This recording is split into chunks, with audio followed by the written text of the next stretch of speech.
Sebuah warung di Jalan Arif Rahman Hakim, Beji, Kota Depok, sore hari ini ditabrak mobil yang lepas kendali.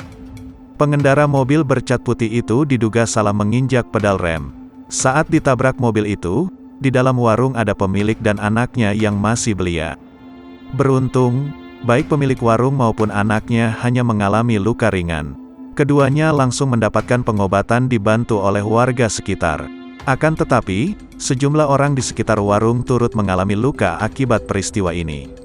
Mobil tersebut juga menabrak lemari pendingin minuman sehingga pecahan kaca berhamburan dan melukai orang-orang di sekitarnya.